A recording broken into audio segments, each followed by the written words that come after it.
I've learned something new. I've investigated and learned about what's called the mouse Utopia experiments. And what I've learned there has changed my perspective on society forever, and not in a good way. So I caution you, if you don't want to learn about what's coming, turn back now. The mouse Utopia experiments were conducted in the 50s and 70s when the population of the world was booming. They wanted to know what happens when society reaches a certain limit. What they did was they took 9 mice and put them in a huge enclosure. This enclosure was the ideal environment for a mouse. They had habitats, they had the perfect temperature, they had infinite food, they had no diseases. Essentially, they wanted to study how the population would explode and what would happen next. Here's the most curious part about this experiment. The capacity of this enclosure was 6,000 mice. In other words, 6,000 mice could live here comfortably. The population, as you might expect, started to increase. Every 55 days, the population doubled. So that 9 mouse, that population just rapidly increased. How far do you think it would get to 6,000? You think it would get to 6,000 and then decline? Or do you think it would exceed 6,000? In your mind, think of what that number would be. The answer is, they never made it that far. They made it to 2,000. An enclosure of capacity 6,000, and they made it only 2,000. And as soon as they hit the 2,000 mark, their population started to decline. And it didn't stop declining. It declined all the way to extinction. There were no mice left. So 9 mice started in an enclosure which can capacitate 6,000. They made it to 2,000, and then they went to 0. This is not good. But what caused this? Behavior change. And there's a name for this. There's a scientific name for this called behavioral sync. Mice have behaviors, as all mammals do. The nature of their behaviors changed as the population increased and they had more resources than they knew what to do with.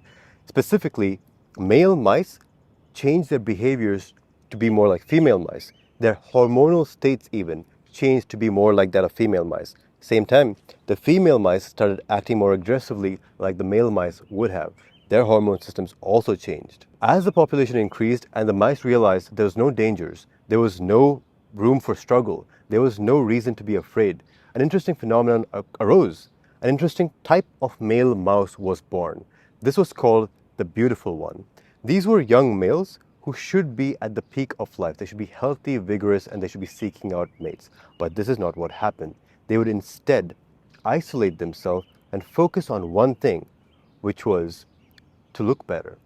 They'd focus on grooming. In other words, these mice would spend all day preening themselves, looking better, looking nicer, being more fit, being more attractive. But for what end? They were not interested in women, just the beautification of the self. Pure narcissism. So what does this remind you of? Is this not at least a little bit similar to the Looksmaxing movement? Now you might think, well, Looksmaxing is different because it's obviously focused on girls. And that is in fact where it started. It was all about game, pickup, and Looksmaxing. These 3 were the holy trinity of the young man back in 2012. But things have changed.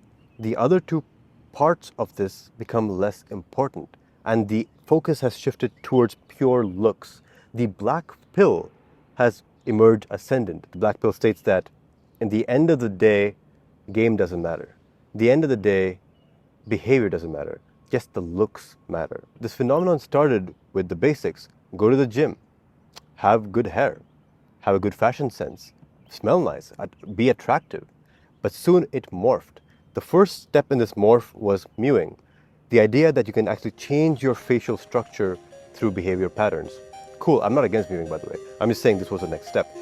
Mewing became a phenomenon, took off, became a trend to the point at which even absolutely normal people living their life know what mewing is, which is bizarre. A few years ago, like even 5 years ago, nobody knew what that was, but now everybody knows what it is. But my prediction is, as time goes, within 10 years, bone smashing and these more arcane and weird types of Looksmaxing will actually become the standard, and things like mewing will become milquetoast things which everybody's assumed to do. There's height maxing, the idea of actually having surgeons cut your femurs and insert metal rods to increase your height by a couple inches.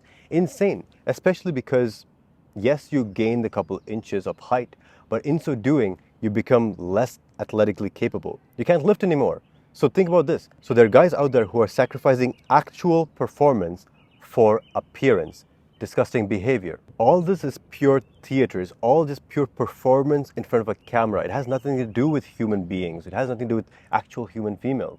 And insofar as it does, it's just pure, shallow sex derived from social media apps, or rather, I should say, the dating apps. And the phenomenon, of course, I think comes from the dating apps. On dating apps, there is no game. There's only copywriting in the description and the actual pictures. So what do guys do? They just optimize the pictures. That's the only thing they care about. How do pictures work? Pictures work through the eyesight, the gaze. What's happening is these men are enraptured. They are cornered and trapped and ensnared by the female gaze. This is men who are turned to stone by women, in the same way that Medusa turns men to stone using her gaze. Is this not the same as the beautiful ones in the mice study?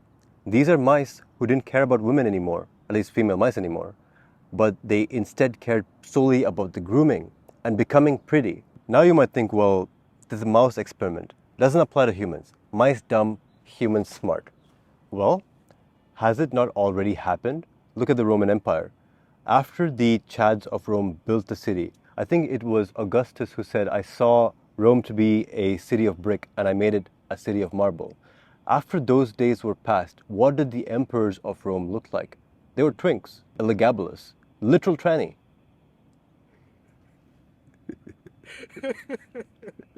It's so fucking funny. Oh no. Emperor after emperor of Rome was either a twink or mentally ill, and they brought an entire empire to its knees. So big picture, what are we looking at? We have these interesting phenomena just emerging, things like the height maxing and bone smashing, which I think are precursors to the end. These come about from the extreme information overload as well as the stimulation overload. I think it was Nietzsche who would just refuse to read books at all because he didn't want his brain to be polluted by other people's thoughts. But for us nowadays, we are polluted by the thoughts of so many people, all the way from government agencies and the news, also to individuals in social media. I think step one is to reduce your content consumption. I want you to choose 3 things that you want to improve on. Maybe it's wealth, health, and relationships. And choose one influencer for each who you actually trust and just follow their stuff. You don't need a hell lot of perspectives. You need to first trust your own self. Even more important than finding influencers you trust is actually self-experimentation. Get good at learning how to find truth for yourself.